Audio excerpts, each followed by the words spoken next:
Monsieur Ahmed, qu'est-ce que vous pensez ça se passe après la mort? Alors, après la mort, certainement il y aura un jugement. Et ce jugement, déjà en soi, ça commence ici-bas, parce que nous avons le bien et le mal. Et donc consciemment, chacun il commence déjà à s'auto-juger d'ici avant la mort. Donc tant qu'il y a un jugement ici, un jugement terrestre qu'on peut l'appeler, donc c'est-à-dire un jugement intérieur, chacun il est en train de balancer ce qu'il a fait comme bien, ce qu'il a fait comme mal. Donc cette balance se traduit par la conscience. Et donc forcément, on se pose que après la mort, il y aura un jugement et c'est le jugement ultime. Ok.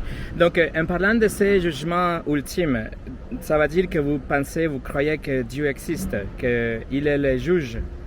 Mais forcément, oui, je crois que Dieu il existe. Donc le monde ne s'est pas fait tout seul. Ça, c'est une foi que je crois, auquel j'y adhère. Et j'ai jamais eu de doute de l'existence de la présence de Dieu. Okay. J'ai doute quant à moi. Le doute quant à moi, ça peut exister. Mais le doute quant à Dieu, non, ça jamais. Ça, je sais que la présence de Dieu m'habite.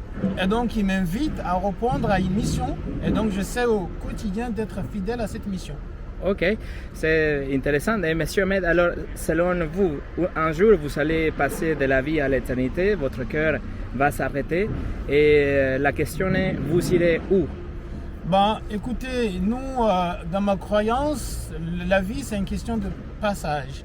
Si je dois déterminer c'est quoi la vie, définir la vie, je dirais que c'est un temps de passage qui va se terminer par la mort.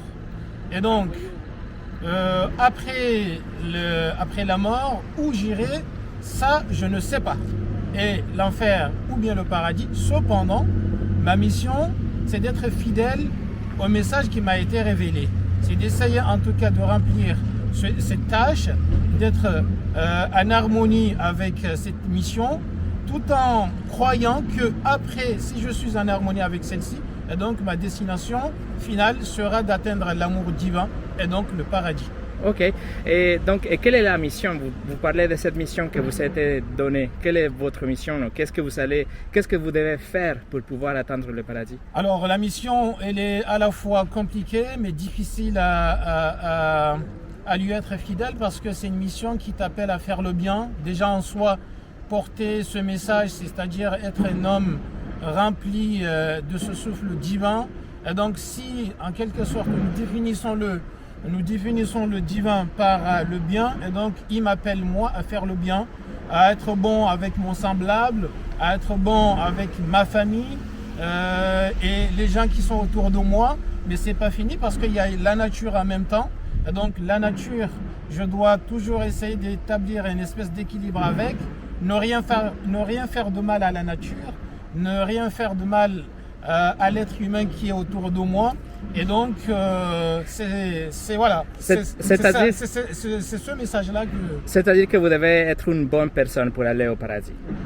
Forcément, oui, Okay. oui. Après, il faudra définir c'est quoi une bonne personne. C'est ça, c'est ce que je voulais vous demander parce que peut-être vous pensez que vous êtes une bonne personne déjà. Oui, Okay. En tout cas, j'essaie de l'être. Ok. Je ne le suis pas, mais j'essaie au quotidien de l'être. Vous avez dit que vous n'êtes pas sûr, vous irez où. Mais je pense qu'il y a une façon pour savoir où on va aller après la mort. Vous avez jamais entendu parler des 10 commandements? Les 10 commandements, si. Oui, ok. Oui, Donc, oui. les 10 commandements, c'est la loi que Dieu a donnée aux gens, oui. Et c'est le standard qu'il a donné comme la perfection ou le bien. C'est-à-dire qu'on doit nous juger par rapport aux 10 commandements. C'est la définition de bien, ce que Dieu demande de nous. Donc, par exemple, le 9e, ils disent qu'il ne faut pas mentir. Vous avez jamais menti dans votre vie? Si je dis que je n'ai jamais menti dans ma vie, je serais infidèle à moi-même. Donc, non, j'ai déjà menti. Okay. J'ai déjà menti, mais cependant, puisque j'ai un message qui m'appelle après avoir menti, demander le pardon. Et donc, j'établis cette balance. Je sais que j'ai menti et donc je demande au quotidien le pardon divin. Okay. Le 8e commandement, ils disent qu'il ne faut pas voler. Vous savez jamais voler de votre vie? Non, voler, non. Même quelque chose de petit? Non. Vous êtes en train de mentir? Vous avez dit que vous avez dit des mensonges? C'est pas ça? Non, j'ai jamais volé. Ok. Cependant, le mensonge, Ok. Le mensonge, j'en ai déjà commis. Ok. Si on a volé une chose, même si c'était une pomme ou le stylo de quelqu'un, ou si on a téléchargé de la musique sans payer, ou si on regarde des films sans payer, etc., nous sommes des voleurs. Donc peut-être vous l'avez jamais fait, mais normalement, je veux dire, c'est compliqué de jamais voler de la vie. Si vous arrivez tard au travail, ils vous payent pour 8 heures, mais vous travaillez que 7h50, aussi partez tôt au travail, etc. Donc, si vous savez jamais essayer de cacher votre revenu, si vous savez jamais, je sais pas, tous ces types de choses, ce sont des vols. Oui. Vous êtes d'accord? Ok. Le 7e commandement, ils disent qu'il ne faut pas commettre de l'adultère. Mais Jésus a dit que si on regarde quelqu'un pour la convoiter, si on a des désirs pour quelqu'un d'autre, on a déjà commis de l'adultère dans notre cœur. Vous avez jamais fait ça? Après, il y aurait quand même une nuance à porter. Hein. Okay. Il y aurait quand même une nuance à porter entre le fait de commettre un péché parce que tu as jeté un regard déplacé à une personne, parce que tu as été poussé par tes impulsions, ouais. Et le fait de passer à l'acte en lui-même, commettre l'adultère en lui-même, bien sûr, il y a une nuance quand même. Je ne suis pas forcément d'accord avec toi. Je suis d'accord avec une différence. Il y a une différence, mais de toute façon, c'est là exactement le point. Parce que si nous sommes concernés que pour les choses qu'on fait, alors nous pouvons penser que nous sommes de bonnes personnes. Nous pouvons penser qu'on n'a jamais tué quelqu'un, par exemple. Le 6e commandement, il dit qu'il ne faut pas tuer. Mais également, Jésus a dit que si on a la haine vers quelqu'un, que si on déteste une personne, c'est comme si on avait déjà tué dans notre cœur. Donc vous voyez, ce que je vous dis, c'est que le standard par rapport aux 10 commandements, c'est beaucoup plus haut de ce qu'on a pensé. C'est pas seulement les actions, mais c'est les pensées et c'est aussi les impulsions de notre cœur, de notre chair. Donc, si vous êtes honnête avec vous-même, vous savez transgresser la loi, vous savez convoiter, vous savez déshonorer vos parents, vous savez eu des idoles, par exemple, et vous savez, comme on a vu déjà, vous savez mentir, peut-être voler, peut-être commis de l'adultère dans votre cœur, etc. Donc, conclusion, nous ne sommes pas de bonnes personnes. Nous sommes des transgresseurs de la loi. Et si Dieu est juste, si Dieu est vraiment bon, il doit juger. Et donc le jugement, ça ne va pas être le paradis. Ça serait l'enfer. Et vous avez dit que il y a des nuances ou que vous essayez de balancer les choses, mais cela, ça ne marcherait pas ici devant les juges de Cannes ou les juges de Nice. Si vous trouvez coupable parce que vous avez volé la banque, et vous dites oui, mais en même temps, j'ai donné de l'argent aux pauvres, ou j'ai les papiers-mamies traverser la rue, le juge, il doit vous juger, il doit vous punir pour le crime que vous avez commis. Vous êtes d'accord? Alors, 1000 fois plus sévère, ça va être avec les juges de l'univers dans Dieu. Donc, vraiment, nous avons un grand problème, Ahmed, parce que si le jugement vient pour ceux qui ne sont pas de bonnes personnes, il n'y a personne qui est bonne. Vous voyez? Oui, de la façon dont vous définissez les choses. Après, moi, de ce que je crois et ce que j'y adhère forcément, c'est que Dieu a créé l'ange, il a créé le diable, il a créé les animaux, il a créé l'être humain. Donc l'être humain, l'ange, il a été donné la raison sans la passion qui peut lui empêcher. Les animaux, ils ont seulement la passion, ils n'ont pas la raison. La raison pour laquelle les animaux peuvent y aller jusqu'à leurs impulsions parce qu'ils n'ont pas la raison. L'être humain, il a les deux. Il a la passion qui dérange la raison. Il y a la raison qui doit contrôler la passion. Et donc, c'est-à-dire que l'être humain, il a la capacité de cheminer vers une voie qui ne peut qu'être un animal, par exemple, parce qu'il ne donne raison qu'à sa passion, il obéit à sa passion, ou bien il peut au contraire faire le combat de lutter contre sa propre passion pour aller vers un chemin qui est plus haut et donc obéir à sa raison et faire le bien. Donc, ça ne veut pas dire que sur ce chemin, je ne veux pas commettre de faute. Ça ne veut pas dire. Mais ce que Dieu regarde, ce n'est pas la faute que j'aurais commis ou que j'ai commis. C'est plutôt mon intention qui fait la lutte contre le mal pour y aller vers le bien. Donc c'est ça qui regarde. Et c'est de cela, c'est en fonction de ceci qu'il va me juger. Ce n'est pas forcément parce que j'ai commis le mal. Parce qu'il sait que la capacité de ne pas commettre de mal ne m'a pas été donnée totalement entièrement. Je peux commettre du mal, mais est-ce que je suis capable de reconnaître le mal que j'ai fait un jour parce que je sais l'amour de celui qui m'accompagne dans l'éternité? Vous voyez ce que je veux dire? Oui, c'est différent de ce que vous avez dit. Hein. Si vous avez voler la banque, violer une femme, tuer les gardes, etc., il ne va pas vous dire Ahmed, c'est bien que vous savez lutter avec votre propre désir. Alors je vous laisse partir. Non, le juge, il va vous juger parce que vous l'avez fait.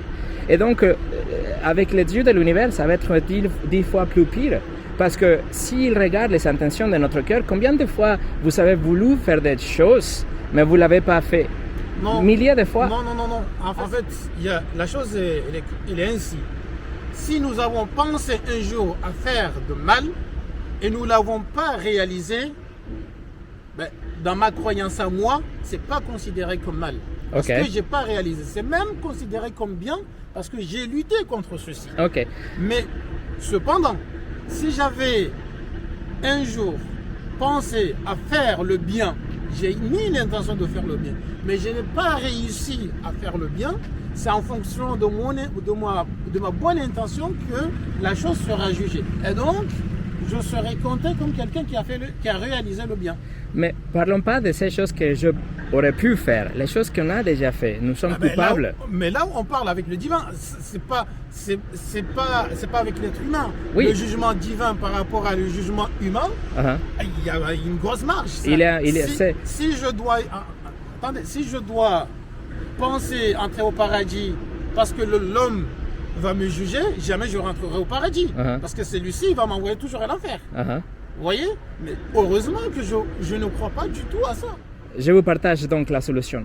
Je pense que nous avons tous un grand problème parce que Dieu voit les choses qu'on a déjà fait et même les intentions de notre cœur. Mais parlons de péchés qu'on a déjà commis. Si Dieu est parfait et bon et juste, il doit nous envoyer en enfer parce qu'il est bon et juste. Quelle est la solution? Je ne peux pas lui offrir des choses pour acheter les juges de l'univers comme si c'était, vous voyez, payé sur la table en black, etc. Non, c'est qu'on doit avoir, c'est un médiateur, quelqu'un qui se met entre nous et les juges. Vous connaissez l'histoire de Jésus? Oui, Jésus, c'est un prophète. Je crois en Jésus. Tout à fait. Ma foi n'est pas entièrement parfaite si je ne crois pas en Jésus. Jésus est venu justement pour satisfaire la justice de Dieu. Il est mort sur la croix pour prendre en lui-même la punition qui était censée tomber sur vous. C'est pas la même croyance par rapport à toutes les religions. Moi, ce que je crois n'est pas du tout ça. Je vous partage cette vision parce que je pense qu'il a un sens. Si Dieu est bon, il a besoin de satisfaire sa justice. Il doit nous envoyer en enfer. Nous ne pouvons pas faire des choses ici sur la terre pour satisfaire cette justice. Si quelqu'un qui est bon... Je ne suis pas vraiment d'accord avec toi, mais bon. Écoutez, pour voir la résolution, la conclusion, si vous êtes d'accord. Oui. Si quelqu'un satisfait la justice de Dieu, il peut nous laisser partir parce que la justice était satisfaite. Jésus il a vécu une vie parfaite, il n'a jamais péché, et après il a donné sa vie pour satisfaire la justice de Dieu. Dieu a puni Jésus pour ne pas vous punir à vous-même. Ce que vous devez faire en réponse, c'est de vous repentir et croire en Jésus. Il n'y a personne d'autre qui est mort et ressuscité pour payer pour vos péchés. Si vous faites ça, vous pouvez aller au paradis, pas parce que vous le méritez, mais parce que quelqu'un a payé pour vous. Quelqu'un a payé l'amende devant le juge. Et donc, ce qu'on doit faire ici sur terre, c'est une conséquence de ce salut qu'on a déjà reçu. Nous allons faire le bien, nous allons avoir une mission dans la vie, on va parler aux autres, etc. Mais on ne fait ça pas pour gagner le paradis, mais parce que quelqu'un l'a gagné pour nous-mêmes. Donc, si c'est vrai ce que je viens de vous dire, si vous êtes mort ce soir, vous allez être devant Dieu et il va trouver coupable et vous serez envoyé en enfer pour l'éternité. Mais si vous placez votre confiance en Jésus qui est mort et ressuscité, il va compter sa perfection comme la vôtre et votre péché comme le sien à la croix. Et donc la justice est satisfaite et vous pouvez rentrer au paradis. Jésus, selon vous, il est un prophète. Est-ce que les prophètes, ils peuvent mentir? Non, la réponse est non. Le prophète doit être parfait. Écoutez ce que Jésus a dit. Il a dit, je suis le chemin, la vérité et la vie. Et personne... Je suis le chemin, la vérité et la vie. Et personne ne vient au Père qu'à travers moi. Personne, non? Ne vient au Père qu'à travers moi. C'est-à-dire que si Jésus a dit la vérité, il a déclaré que le seul chemin vers le paradis est à travers lui. Parce que c'est seulement à travers lui que nous pouvons avoir cette justice de Dieu satisfaite. Voilà ce que je vous partage. Est-ce qu'il y a un sens? Oui, je peux revenir à ce que vous avez... de là où vous avez terminé. Jésus est la vérité, Jésus est le chemin, c'est ça? Oui, Et Jésus est encore la vie. et la vie. Donc, franchement, après, moi, je ne vois pas la chose comme ça. Hein. Jésus est l'envoyé, certainement, qui vient nous montrer le bon chemin. Mais lui, Imaginez-vous. en sa personne, il n'est pas le chemin. C'est lui qui nous a tracé le chemin. Jésus est la vérité, je reviens à la vérité. Jésus n'est pas la vérité. Jésus nous appelle à la vérité. Mais la vérité, ça revient au divin. Lui est la vérité. Mais Jésus, il nous appelle à cette voie de la vérité. Et vous avez dit encore, Jésus est la vie. Non, Jésus, il n'est pas la vie. Lui, on lui a déjà donné la vie. Donc, la vie n'est pas Oui, Jésus. voilà, donc vous voyez, il y a une différence vraiment définie entre les deux visions. Tout à fait. Si Jésus a dit la vérité, ce que je vous partage, je viens de vous donner la recette pour aller au paradis. Voilà, je viens de vous dire la vie éternelle. J'espère qu'on va se rencontrer là-bas. J'espère aussi. Prions pour ça. Ahmed, merci pour votre temps. Je vous serre la main et Merci enchanté beaucoup. de vous connaître. Merci.